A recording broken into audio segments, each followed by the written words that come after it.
आज के क्लास में हम लोग ये वीडियो का सेकेंड पार्ट होगा, है ना। ये हम लोग के वीडियो का पार्ट 2 है। इस पार्ट 2 में हम लोग क्लासिफिकेशन ऑफ एसिड के बारे में पढ़ेंगे। हम इस पूरे नोट को, जो भी मैंने इससे पहले वाले पार्ट में मैंने पढ़ाया आपको वीडियो के फर्स्ट पार्ट में, जो कि ये पूरा पार्ट रहा, ये आपको नोट्स के फॉर्म में डिस्क्रिप्शन में मिल जाएगा। आप वहां से डाउनलोड करके अपने नोट्स को आप बेहतर तरीके से बना सकते हैं, जो कि आपके बोर्ड एग्जाम या बाकी एग्जामों के लिए काफी ज्यादा हेल्पफुल होगा। ये पूरे चैप्टर को मैं काफी ज्यादा डिटेल में पढ़ा रहा हूँ, ताकि आपको इसके बारे में इतना अधिक नॉलेज हो सके कि कहीं से कोई भी क्वेश्चन पूछा जाए तो आप जवाब दे सकते हैं। ठीक है ना। तो आज के क्लास में हम लोग क्लासिफिकेशन ऑफ एसिड के बारे में पढ़ेंगे। तो चलिए स्टार्ट करते हैं। Classification of acid. एसिड में हम लोग कई बेसिस को यूज, यानी कई सारे बेसिस पे हम लोग एसिड को क्लासिफाई करते हैं। उसमें से सबसे पहला हमारे पास बेसिस जो रहेगा वो रहेगा on the basis of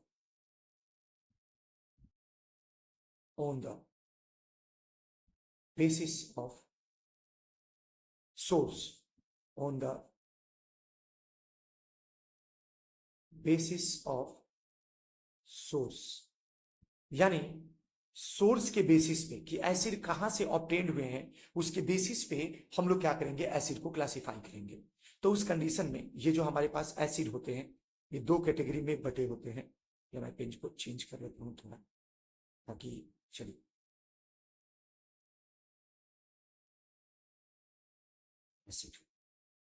acid जो होते हैं दो कैटेगरी में बढ़ जाते हैं सोर्स के बेसिस पे। ठीक ना। सोर्स के बेसिस पे दो कैटेगरी में बढ़ जाते हैं। इसमें पहला कैटेगरी हमारे पास आ जाता है ना, ऑर्गेनिक एसिड। Organic acid. और दूसरा हमारे पास आ जाता है इनऑर्गेनिक एसिड। आई बात समझ में? ऑर्गेनिक और इनऑर्गेनिक एसिड, ये दो प्रकार के एसिड हमारे पास होते हैं। ये आपको याद रखना है। किसके बेसिस पे? सोर्स के बेसिस पे, है ना। On the basis of source. Source के बेसिस पे ये दो प्रकार के होते हैं, ऑर्गेनिक और इनऑर्गेनिक एसिड। अब ऑर्गेनिक एसिड क्या होता है, तो जरा इसको समझते हैं। देखो, ऑर्गेनिक एसिड ऐसे एसिड होते हैं जो लिविंग ऑर्गेनिज्म से ऑब्टेन होते हैं, है ना। मैं यहाँ डेफिनेशन लिख दे रहा हूं। All those acids that are obtained from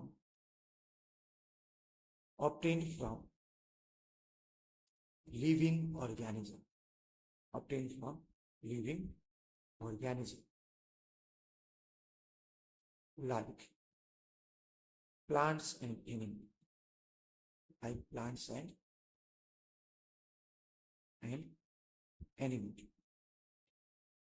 animals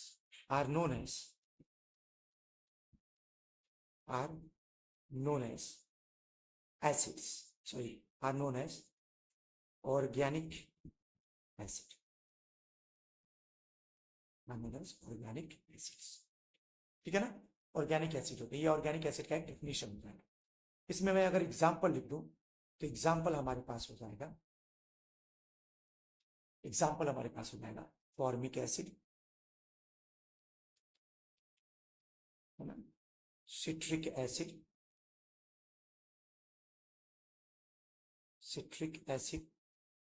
tartaric acid,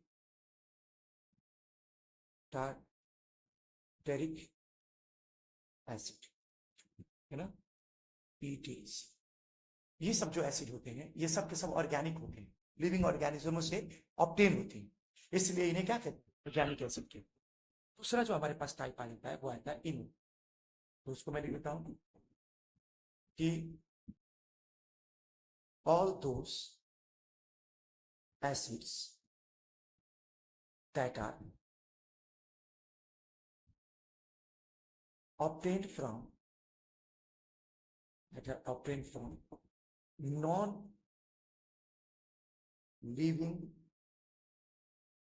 things or minerals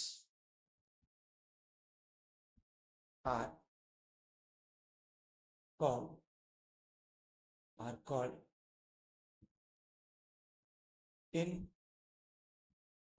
inorganic inorganic acid.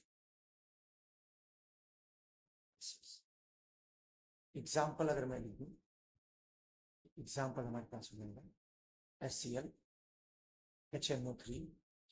ध्यान रखना इस बात का कि HCl जो है वो भले हमारे पेट में यानी ह्यूमन के शरीर में बनता है, पर वो उसकी मात्रा बहुत कम होती है, इसलिए हम उसे ऑर्गेनिक नहीं समझते हैं, उसे इनऑर्गेनिक कंसिडर करते हैं, है ना। तो HCl HNO3 H2SO4, है ना, ETC, ये जो एग्जाम्पल हो जाएंगे ये सब के सब इनऑर्गेनिक एसिड के एग्जाम्पल हो जाएंगे। आई बात सुनिए, तो ये तो एसिड का क्लासिफिकेशन था, किसके बेसिस पे? सोर्स के बेसिस पे, है ना। ये एसिड का क्लासिफिकेशन था सोर्स के बेसिस पे। अब हम लोग क्लासिफाई करेंगे एसिड को on the basis of composition, है ना। दूसरा, on the basis of composition. Composition मतलब एसिड किन चीजों से मिलकर बना हुआ है, उसके बेसिस पे।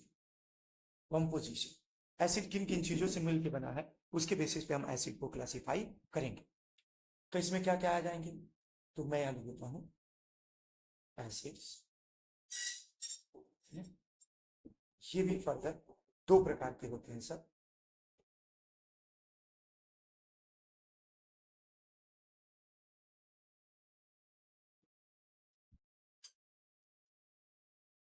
एक होता है हमारे पास हाइड्रा एसिड्स। हाइड्रा एसिड्स क्या होते हैं भैया एग्जाम्पल में, सॉरी इसके पहला टाइप क्या होता है, इसका पहला टाइप होता है हाइड्रा एसिड्स और दूसरा ऑक्सी एसिड, है ना। हाइड्रा एसिड और दूसरा ऑक्सी एसिड, ये दो प्रकार के होते हैं, किसके बेसिस पे? कॉम्पोजिशन के बेसिस पे। कॉम्पोजिशन के बेसिस पे एसिड दो प्रकार के होते हैं, एक होता है हाइड्रा एसिड और दूसरा हमारे पास रहता है ऑक्सी एसिड। अब बात आती है कि हाइड्रा एसिड क्या होता है। तो हम कहते हैं कि ऐसे सभी एसिड जिसमें हाइड्रोजन बाकी के नॉन मेटल सिवाय ऑक्सीजन के प्रेजेंट हों तो उस एसिड को हाइड्रा एसिड कहते हैं। इसके डेफिनेशन को लिखता हूं, जब एग्जांपल दूंगा तो आपको अच्छे समझ में आ जाएगा। ध्यान सुनिए, और दोस acids that are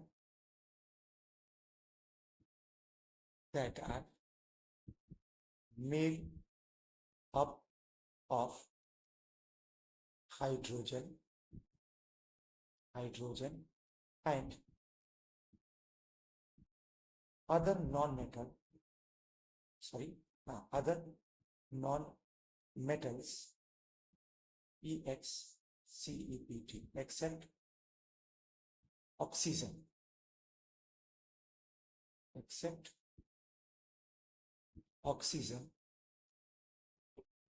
are called hydra acids. Example में देता हूं, अभी क्लियर हो जाएगा। एग्जाम्पल देखिए, एग्जाम्पल हो जाएगा HCl। देखिए इसमें हाइड्रोजन है, एक दूसरा नॉन मेटल है लेकिन ऑक्सीजन नहीं है, तो ऐसे एसिड को हाइड्रा एसिड। इस तरीके से HF, हाइड्रोजन है फ्लोरीन है, हाइड्रोजन एक हाइड्रोजन हो गया और एक दूसरा नॉन मेटल फ्लोरीन हो गया, है ना, लेकिन ऑक्सीजन नहीं है, HI HBr, है ना, एक्सेट्रा। ये जो हो जाएंगे ये सब के सब हाइड्रा एसिड हो जाएंगे, ये सब के सब क्या हो जाएंगे, हाइड्रा एसिड हो जाएंगे। आई बात सुनो, इसी तरीके से मैं ऑक्सी एसिड को डिफाइन करता हूं, तो लिखते हैं इसमें all those acids that are made up of hydrogen, oxygen and other non-metals। मतलब ऐसे एसिड जिसमें हाइड्रोजन ऑक्सीजन और बाकी के सब नॉन मेटल भी मौजूद हो, यानी ऑक्सीजन भी मौजूद हो, तो उस कंडीशन में ऐसे एसिड को हम लोग क्या बोलते हैं, ऑक्सी एसिड। तो वही लिखा हमने कि all those acids that are made up of hydrogen, oxygen and other non-metals are called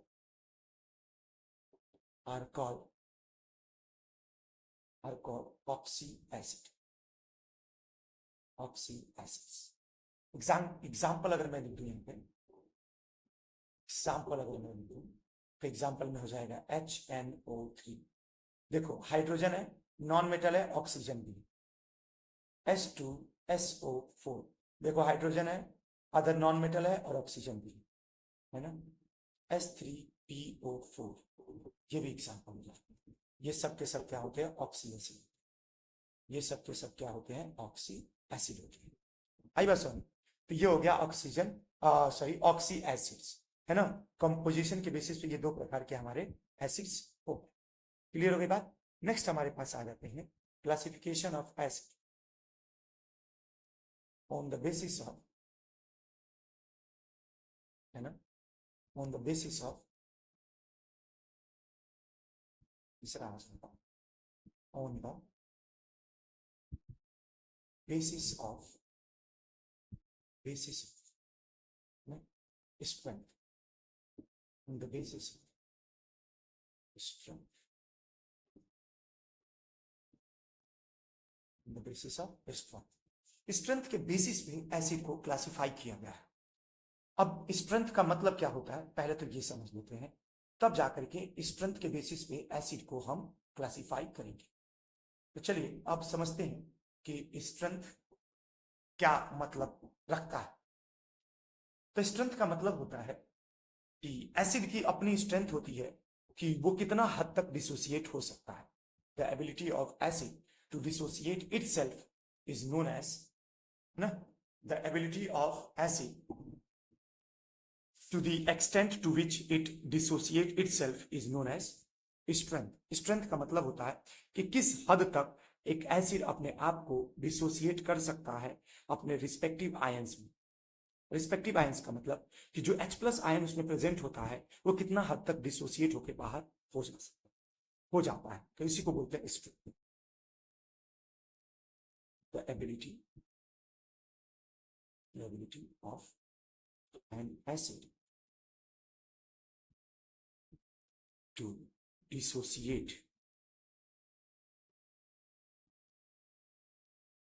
into its respective,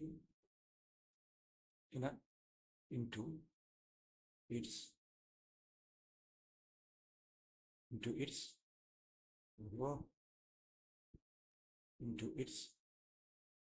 respective ions is known as its strength। इसको हिंदी में लिख देता हूं कि एसिड की वो एबिलिटी, एसिड्स की वो एबिलिटी या क्षमता, एबिलिटी की वो, है ना, एसिड्स की वो एबिलिटी की वो किस हद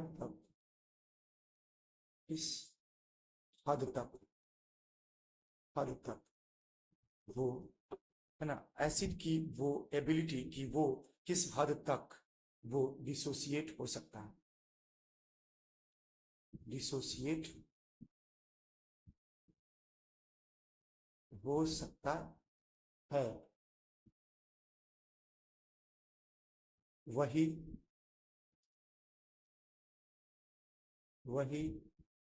उसकी स्ट्रेंथ कहलाती है,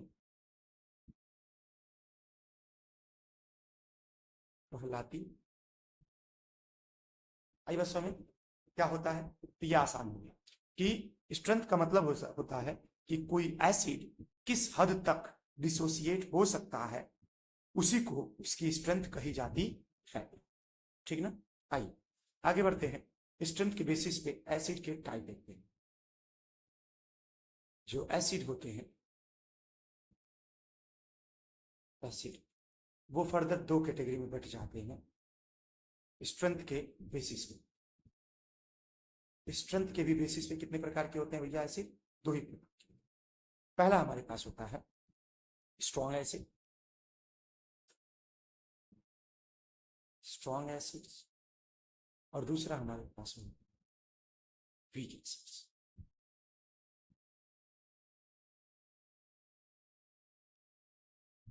है ना? ये आपको बात याद रखना है कि स्ट्रेंथ के बेसिस पे एसिड के क्या क्या प्रकार हो सकते हैं। एसिड के दो प्रकार होते हैं, एक होता है स्ट्रॉन्ग एसिड और दूसरा होता है वीक एसिड। अब बात आती है कि स्ट्रॉन्ग एसिड क्या होता है। तो देखो, ऐसे सभी एसिड जो अपने रिस्पेक्टिव आयन में कंप्लीटली डिसोसिएट हो जाए या कंप्लीटली अपने रिप्लेसेबल हाइड्रोजन को रिमूव कर दें, तो उस कंडीशन में ना हाइड्रोजन आयन की मात्रा बढ़ जाती है सॉल्यूशन में, और ऐसे एसिड को हम लोग स्ट्रॉन्ग एसिड बोलते हैं। All those acids that dissociates completely into its respective ions and thereby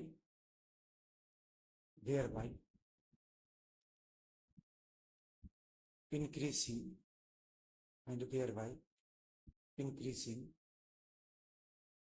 the concentration of thereby increasing the strength here, ठीक, concentration भी लिख सकते हैं, thereby increasing the concentration of H plus ion, increasing the concentration of H plus ion in its aqueous solution, is known as strong acid, इसको short form में भी लिखा जा सकता है, और लगा के मैं लिख दे रहा हूं, इसका एक छोटा डेफिनेशन भी हो सकता है कि all those acids that dissociates completely in its aqueous solution is known as है ना, known as या are known as, all those लिखा हूं तो are known as रहेगा यहां भी और यहां भी।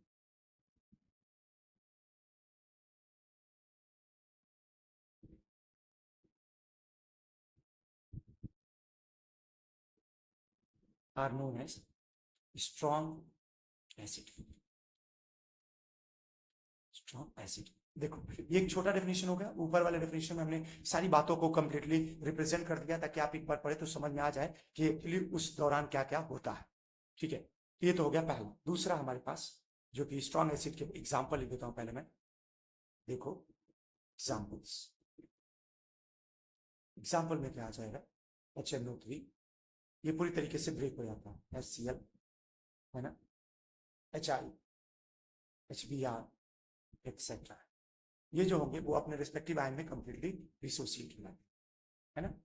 दूसरा हमारे पास आता है जिसे हम लोग क्या बोलते हैं, क्या तो उसे बोलते हैं weak acid,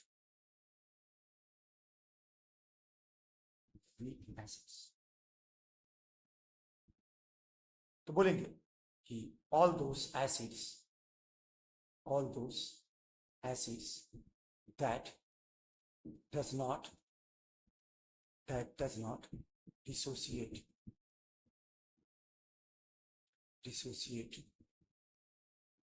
completely into its respective ions is known as, है ना, in its respective ion in aqueous solution, in its aqueous solution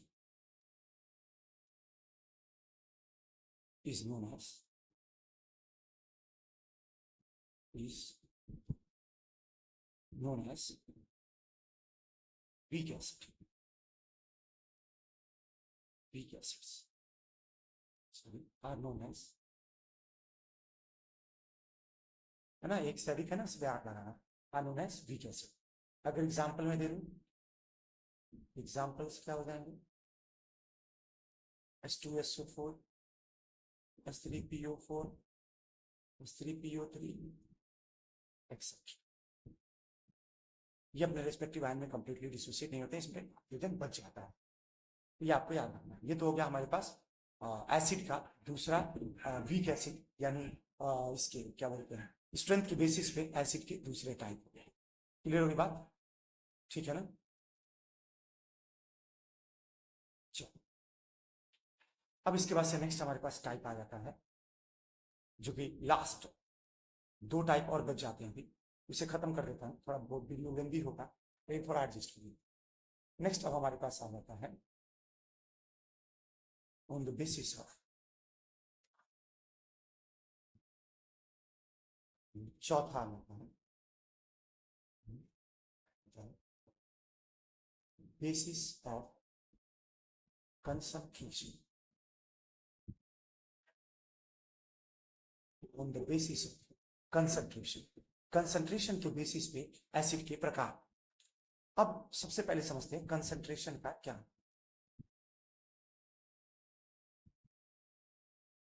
concentration का क्या मतलब है, थोड़ा इसको समझते हैं. देखिए, कंसंट्रेशन का मतलब होता है कि कितनी ज्यादा मात्रा में H प्लस आयन एसिड का एक मॉलिक्यूल बना सकता है, वही उसका कंसंट्रेशन.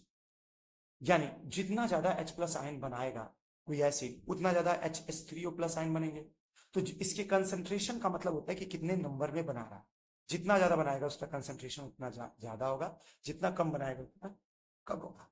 तो concentration means the number of H plus ion or H3O plus ion furnished by an acid when dissolved in the number of H plus or H3O plus ion furnished by furnished by है ना, one molecule of an acid is known as its concentration. है ना. साथ में ये भी मतलब होता है कि कंसंट्रेशन का, कि कितनी मात्रा में एसिड अपने सॉल्यूशन में मौजूद है. ये भी कंसंट्रेशन का मतलब होता है ना, क्योंकि जितना ज्यादा वो H प्लस आयन बनाएगा उतना ज्यादा उसका कंसंट्रेशन होगा. ये चीज समझ सकते हैं. तो कंसंट्रेशन के बेसिस पे जो एसिड के प्रकार होते हैं वो क्या होते हैं, मैं थोड़ा बताऊं. जो एसिड के प्रकार होते हैं कंसंट्रेशन के बेसिस पे, वो ये दो मेन प्रकार. पहला हमारे पास हो जाएगा कंसंट्रेटेड एसिड, और दूसरा हमारे पास आता है डाइल्यूट एसिड.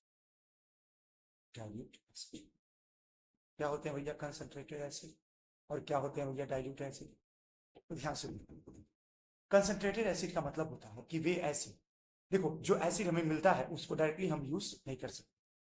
जो एसिड हमें मिलता है ना, जो भी एसिड हम प्लांट और एनिमलों से ऑब्टेन करते हैं उसको डायरेक्टली अपनी डेली लाइफ में यूज नहीं करते हैं. क्या करते हैं, उसके एक्वास सोल्यूशन का प्रयोग करते हैं. उसके एक्वास सोल्यूशन का प्रयोग हम करते हैं. फिर से लिख रहा हूं, गड़बड़ हो गया थोड़ा सा. Acid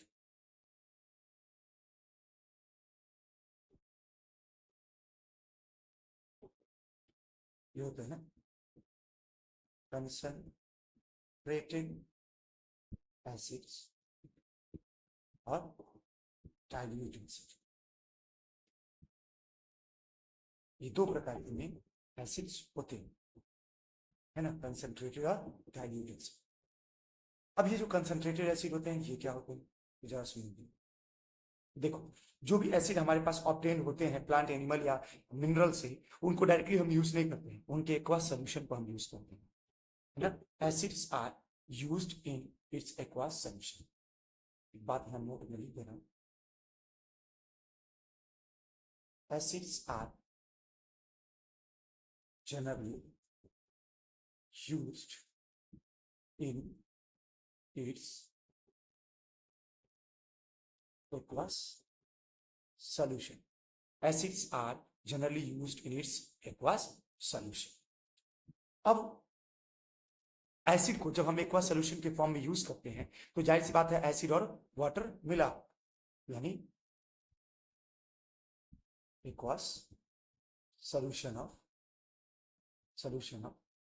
acid means acid plus water, acid plus water, ये होता है aqueous solution of acid,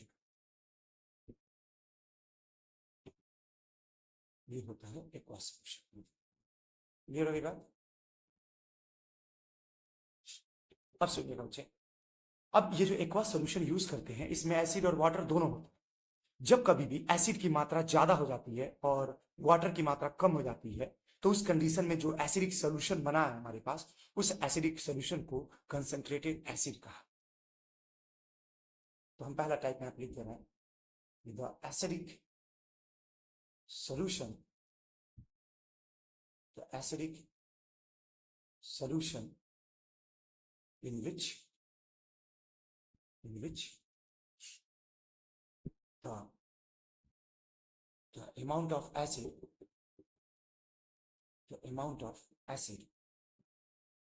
is more as compared to water is known as concentrated acid, is known as concentrated TRATED, concentrated acid। देखो ऐसा acid जो कि जिसमें कि acid की मात्रा ज्यादा होती है और पानी की मात्रा कम होती है, उसे हम लोग क्या बोलते हैं? कंसंट्रेटेड एसिड बोलते हैं। ये एक परेशानी है वो जो बीच बीच में आ जाती है, थोड़ा सा मुझे बार बार लिखना पड़ेगा। पहला यहां लिख देता हूं, all those acids that are all those acids in which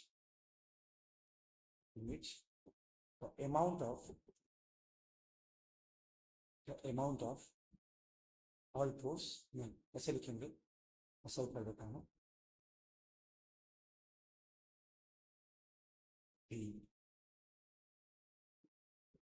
acidic solution in which the content of acid is more as compared to that of water। Water के कंपैरिजन में जब एसिड की मात्रा ज्यादा हो जाती है किसी एसिडिक सॉल्यूशन में, तो उस एसिडिक सॉल्यूशन को हम कंसंट्रेटेड एसिड बोलते हैं, है ना। The acidic solution in which the content of acid is more as compare to that of water is known as concentrated acid। आई बात समझ में? कंसंट्रेटेड एसिड क्या होता है?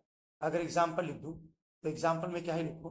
आपको पता है कि कोई भी एसिड अगर कंसंट्रेटेड होगा तो उसके आगे CONC लगा देते हैं, कॉन्क H2SO4, यानी कंसंट्रेटेड H2SO4, है ना, कंसंट्रेटेड HCl, है ना, कंसंट्रेटेड HNO3, ये आपको याद रखना, ETC, है ना।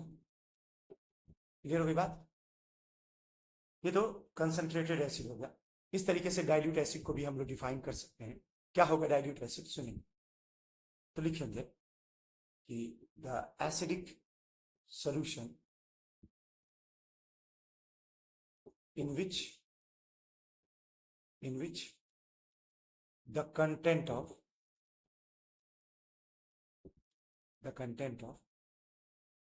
acid is less as compared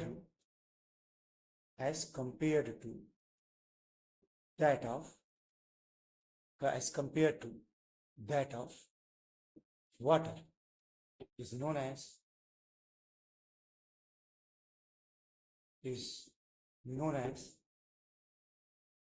dilute acid.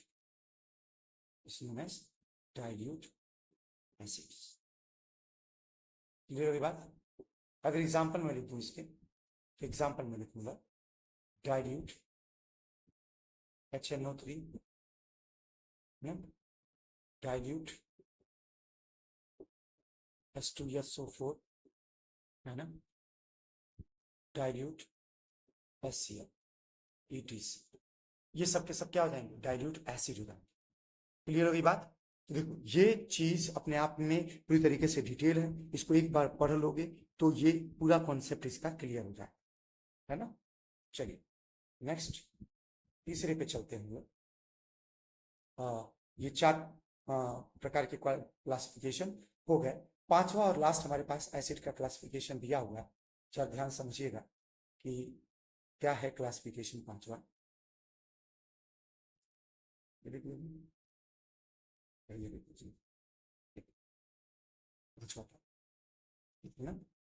on the basis of, है ना, on the basis of basicity of an acid, BASICITY, on the basis of basicity of an acid, ठीक है ना। अब देखो ये भी अपने आप में लेंदी है थोड़ा सा कॉन्सेप्ट, और ऑलरेडी टाइम ज्यादा हो गया है, तो मैं काम करता हूँ कि इसको अगले वाले वीडियो में आपको अच्छे से एक्सप्लेन कर दूंगा, ठीक है। तो on the basis of basicity of N acid, acid की बेसिसिटी के बेसिस पे एसिड को कितने प्रकार का क्लासिफिकेशन किया गया है, कितने भागों में बांटा गया है, ये हम देखेंगे। और साथ में देखेंगे कि एसिड की बेसिसिटी क्यों होती है, एसिड की एसिडिटी क्यों नहीं होती है, एसिड की बेसिसिटी क्यों होती है, ये चीज हम लोग अगले वीडियो में देखेंगे, ठीक है।